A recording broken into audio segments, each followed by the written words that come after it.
¡Maldito Walt Whitman! ¡Hojas de hierba! ¡Mis polainas!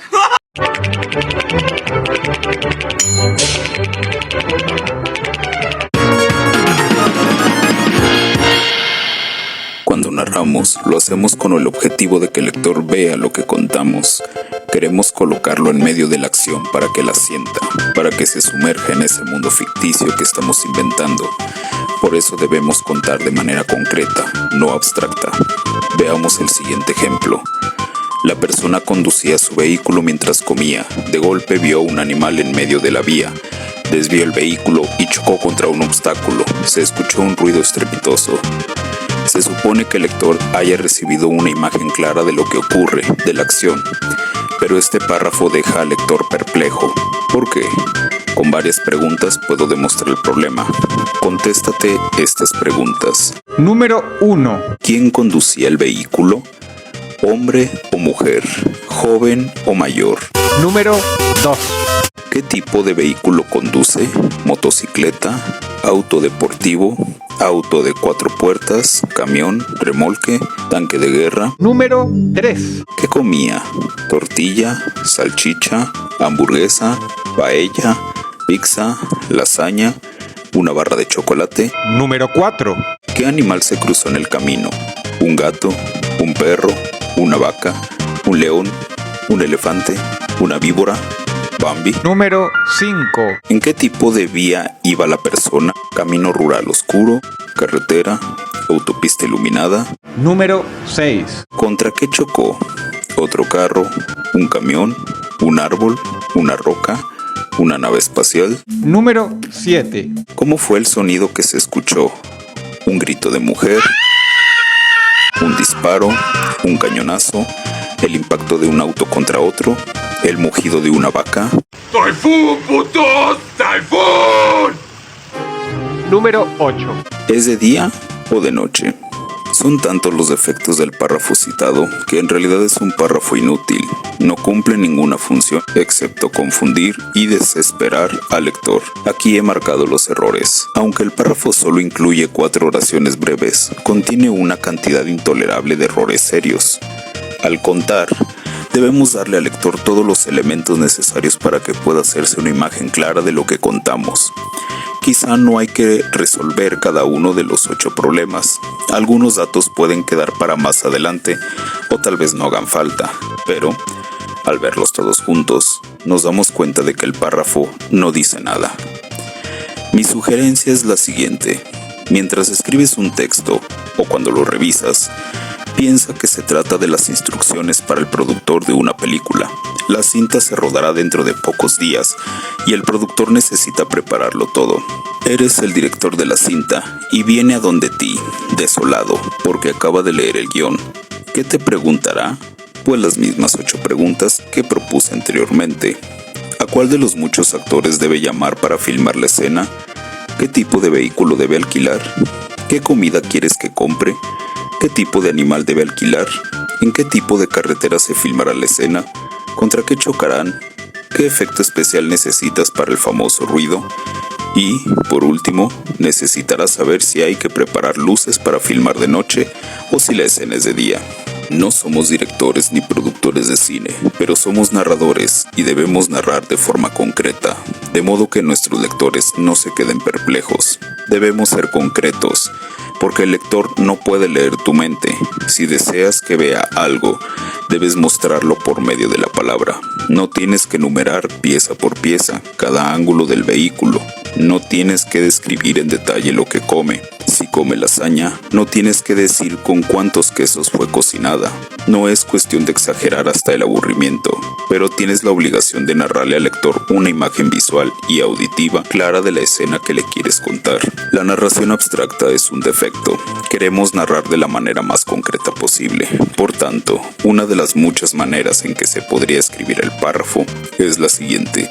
Esa noche, el adolescente de largo pelo negro conducía su carro descapotado mientras se comía un pedazo de queso suizo.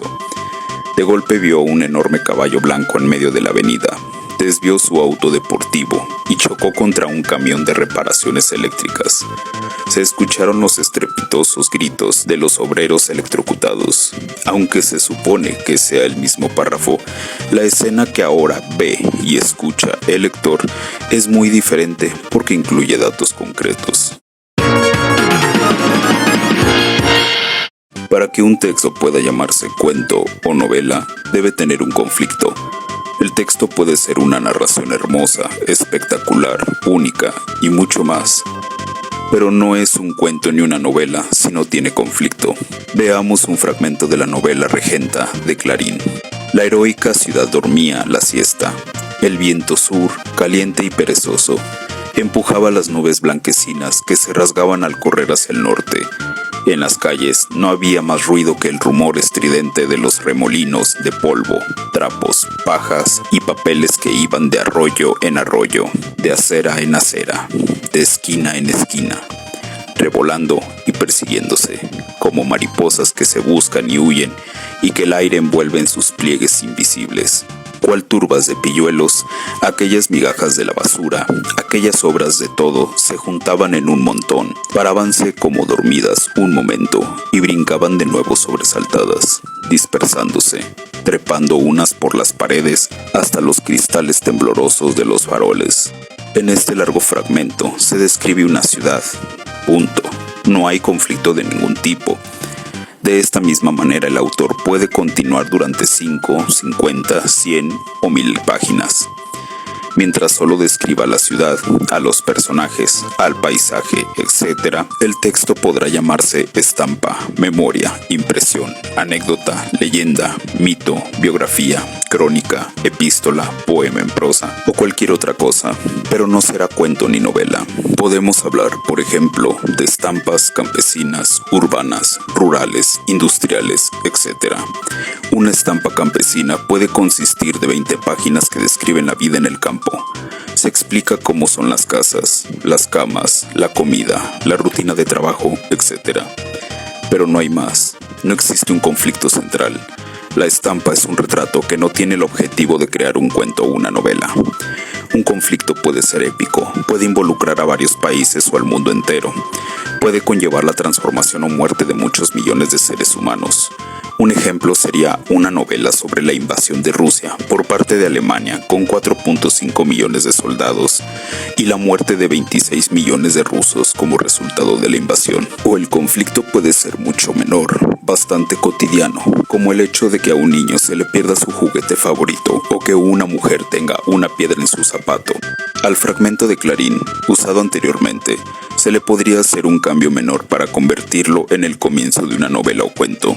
Veamos. La heroica ciudad dormía la siesta, sin que ninguno de sus vecinos se hubiera percatado del fuego que comenzó en la sacristía y ya se extendía hasta los bancos de madera de la iglesia, chamuscaba la puerta principal y reptaba hasta los establos abarrotados de paja y heno. El viento sur, caliente y perezoso, empujaba las nubes blanquecinas que se rasgaban al correr hacia el norte. En las calles no había más ruido que el rumor estridente de los remolinos de polvo. Al añadirle un conflicto al texto inicial de Clarín, ya lo hemos convertido en el comienzo de un cuento o de una novela, porque ya comienza el conflicto-problema. La ciudad podría quemarse. Veamos otro ejemplo. Coloco aquí un resumen. Papá compró un carro nuevo. Invitó a toda la familia a visitar el campo. Salieron papá, mamá y las 2 hijas adolescentes. Por el camino vieron montañas muy bonitas, planicies muy bonitas. Llegaron a una finca en el campo. Vacas, bueyes, cerdos, gallinas. Allí estaban los miembros de la familia. Abuela, abuelo, tíos, tías, primos, primas, etc. Eran unas 30 personas. Cocinaron un lechón a la vara. Comieron comida típica. Tomaron ron y cerveza y jugos diversos. Jugaron dominó. Oh, la pasaron muy bien. Fue un día bonito.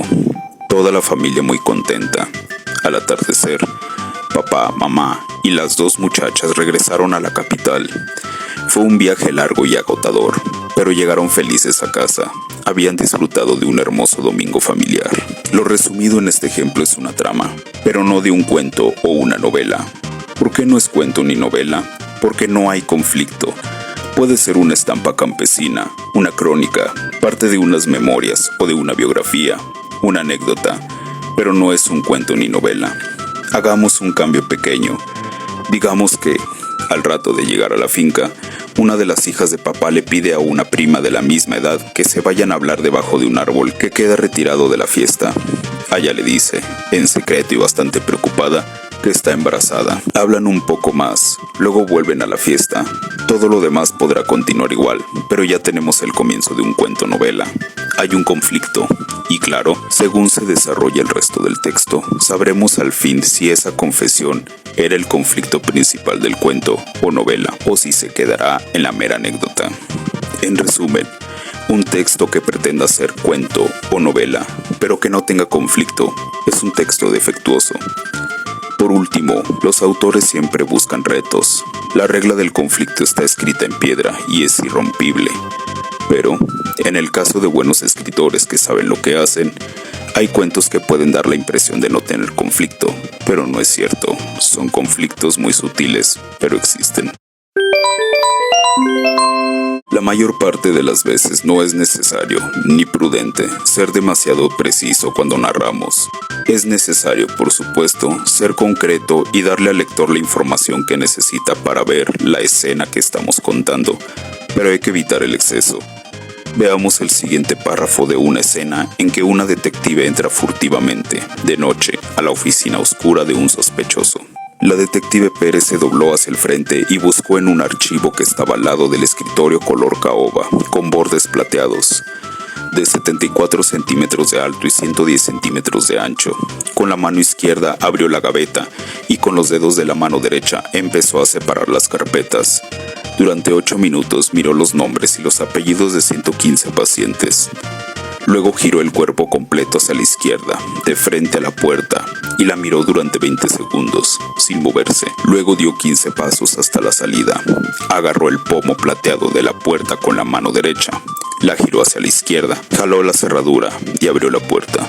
Entonces salió de la oficina y con la mano izquierda apagó la linterna de mano roja que siempre llevaba en la cartera. En este ejemplo, tomado de un ejercicio real, podemos identificar una cantidad alarmante de datos innecesarios que alargan la narración y aburren al lector. No es necesario decir que se dobló hacia el frente. Dentro del contexto, es obvio, no se va a colocar de espaldas al archivo y doblarse hacia atrás. Cuando se lleva a cabo una acción ordinaria, no es obligatorio especificarla. Si por alguna misteriosa razón la protagonista decide colocarse de espaldas al archivo, pararse encima del archivo, arrodillarse frente al archivo o buscar dentro de la gaveta de cualquier otra manera que no sea lo normal, entonces hay que explicar por qué decidió brincar encima del archivo y, desde una posición incómoda, buscar dentro de la gaveta. Esto hay que justificarlo narrativamente para que sea verosímil. Es acróbata, extraterrestre, loca, pero cuando la acción es ordinaria, no hay que contarla con detalles excesivos. Si una mujer policía entra a buscar una carpeta en un archivo, no hay que describir en detalle el color, la altura y el ancho del escritorio que está al lado. Si hay alguna razón especial para describirlo, pues se describe, pero para una escena breve como esta, en la que solo hay una búsqueda rápida dentro de una gaveta, la descripción es innecesaria porque no aporta nada a la trama. No es necesario decir que abrió la gaveta con la mano izquierda, ni que usó los dedos de la mano derecha para separar las carpetas. Con decir que empezó a leer los nombres en las carpetas es suficiente, a menos que la detective esté herida, tenga un brazo fracturado, sea manca o tenga algún otro problema con las manos. No es necesario tanto detalle. Suena demasiado matemático decir que durante 8 minutos exactos leyó nombres y apellidos de 115 pacientes. Primero, da la impresión de que el narrador está contando la historia con un cronómetro en la mano. ¿Por qué tanta precisión? Tampoco hay que decir que leyó nombres y apellidos. Es evidente. Basta con decir nombres. Además, al decir 115 pacientes, da la impresión de que el narrador tiene alguna obsesión con las matemáticas. También dice que giró el cuerpo completo hacia la izquierda. ¿Aporta algo a la trama esta precisión? Hay que decir a la izquierda. ¿Cambia la trama si la detective gira a la derecha? Además, cuando se gira el cuerpo, naturalmente es el cuerpo completo, a menos que se trate de la protagonista de una película de horror o de contorsionistas. Por tanto, es evidente.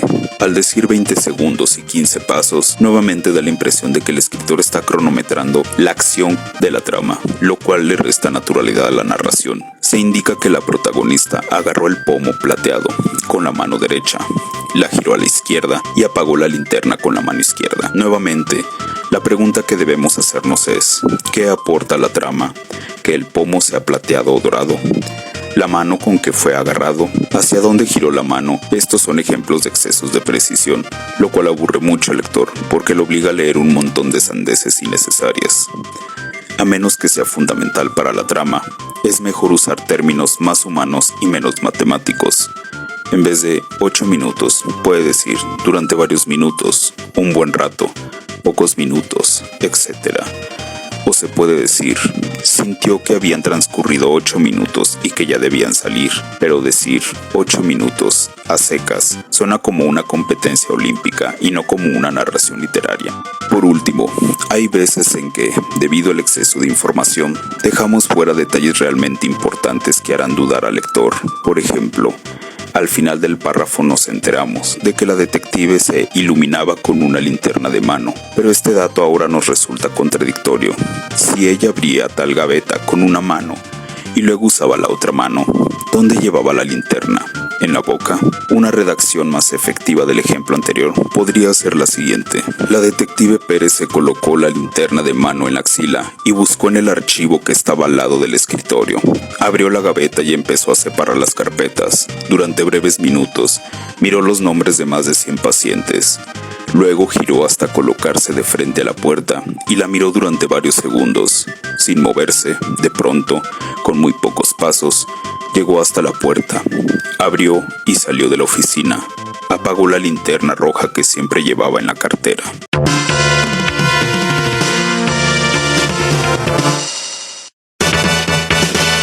¡Taifún, putos! ¡Taifún!